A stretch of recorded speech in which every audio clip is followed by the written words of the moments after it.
નમસ્કાર મિત્રો, આગળ વાત થઈ વાસ્તુ શું છે.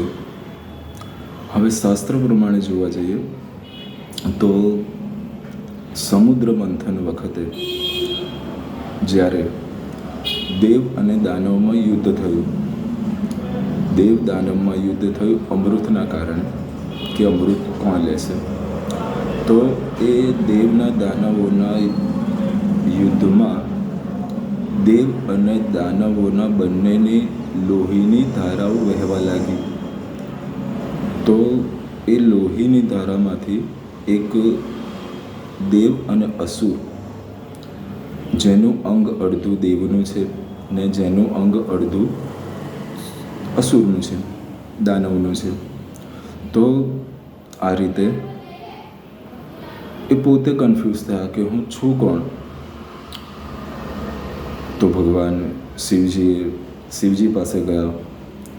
અડધો દેવ અને અડધો દાનવ. તો ભગવાન શિવે,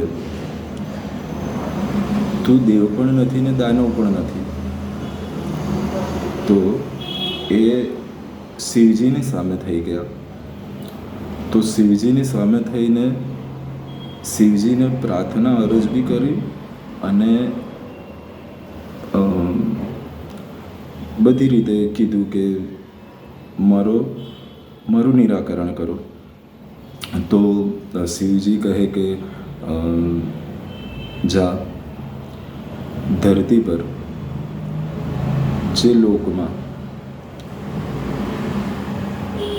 ઉપર આકાશમાંથી પૃથ્વી પર એ દેવ, અડધો દેવ અને અડધો અસુર જે છે તેને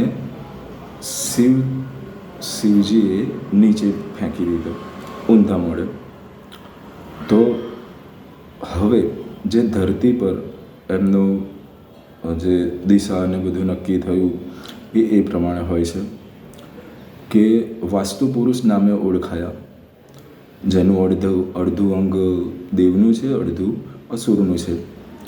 તો શિવજીએ પણ એક સારી પરાકાષ્ઠાને સારા સમાજ અને દુનિયાના પૃથ્વી પરના લોકોને એક નવી સહાય માનો કે એવું કરી આપ્યું કે તમે જાણો છો કે દરેકના મનમાં, દરેકના જીવમાં એક રામ છે ને એક રાવણ પણ છે. તો એનાથી જ અનુરૂપ એવી જ રીતે આ વાસ્તુ પુરુષ છે, જેનું અડધું અંગ દક્ષિણમાં જે છે એ દાનવ સ્વરૂપ છે, અસુર સ્વરૂપ છે. તો શાસ્ત્રમાં દક્ષિણ અને પશ્ચિમ એ વાસ્તુના દાનવ સ્વરૂપના અંગ છે. તો વાસ્તુમાં દેવ, જે દેવનું અંગ હતું એને બન્યા ઉત્તર અને પૂર્વ. એ તમારું સારું કરે છે. અને દક્ષિણમાં અને પશ્ચિમમાં કોઈ વસ્તુનો મૂકવાથી ને ઉપયોગ કરવાથી જે તમને બેડ રિઝલ્ટ મળે છે. તો તેનાથી આપણે સમજી શકાય તેવી ચોખ્ખી ભાષામાં કહીએ તો વાસ્તુ પ્રમાણે ઘરમાં ગોઠવણ કરીએ તો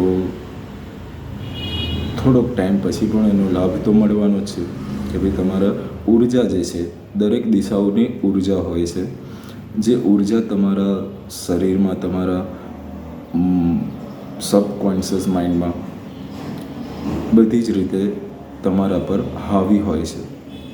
માનો કે તમને ગુસ્સો આવી ગયો તો તમે કોઈ એવા 100% તમે એવા કોઈ દક્ષિણ કે પશ્ચિમમાં એવું કંઈ ગોઠવણ અથવા તમે કંઈ પણ એવું કામ કર્યું હોય તો મગજ પર હાવી થાય છે. અને ભક્તિમય વાતાવરણ, ધાર્મિક વૃત્તિ એ તમને મળે છે પૂર્વ અને ઉત્તરથી.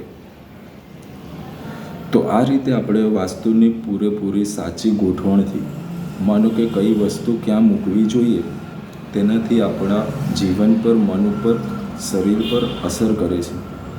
તો એ અસર સારી હોય દરેક એવું ઈચ્છતા હોય કે દરેકની લાઈફ બેટર થાય, દરેકના સપના પૂરા થાય. આપણે એ પણ જણાવીશું કે કઈ વસ્તુ કઈ જગ્યાએ મૂકવી જોઈએ અને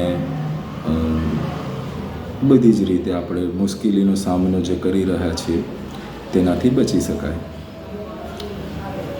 બસ અત્યારે આટલું જ. સબસ્ક્રાઈબ કરજો, ફોલો કરજો, શેર કરજો. જય શ્રી રામ.